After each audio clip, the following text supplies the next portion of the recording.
थाद'नाय गैयै जुब जुब अखा हानायनि जुनै चिरां जिल्लानि गोबां जायगायावनो लोमसावदों।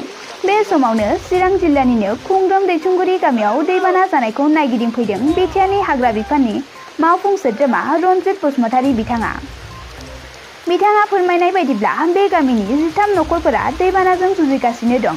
बिथाङा खौरांगिरिनि सिगाङाव बुंथियोदि जिल्ला बेंगिरिजों सावरायहरनायाव बिथाङा फोरमायोदि जिल्ला बेंगिरिया बिथांमोननि थाखाय थाबैनो राहा लागोन होनना फोरमायो। दिनै दैबाना जादों सारा बेनि सोमोन्दै नायनानै माबायदि मोनो? खुंग्रिं हालामाव दैबाना जानाया हयथ' गोबां बोसोरनि उनाव दिनै जाफिनदों। दुखुनांथाव बाथ्रा, रावबो एक्सपेक्ट खालामाखै बिदि दैबाना जागोन होननानै।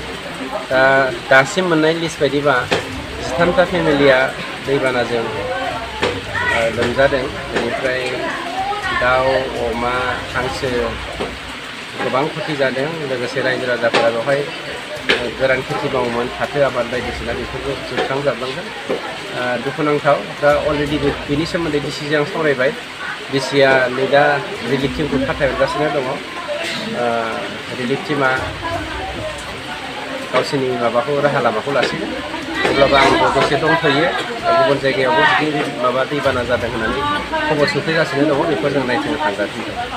ओरैनो गंबैसे नखरसो दङ सार बेवहाय? बेवहाय दा 13टा फेमिलि दैबानाजों लोमजादों होनदों। बेसेसिम दाबो मोजां खबर फैजोबाखै।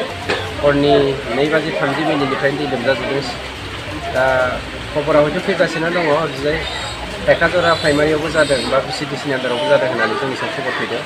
दा जों बेखौनो इनभेस्टिगेसन खालामगासिनो। दा बेवहाय ओरैनो बिसोरनाथ' न'आ थानो न'आव उन्दुजाला, बिनि माबाफोर बेबस्था खालामगोन नामा सारा? सरकारा बिनि राहा लामाखौ लागोन।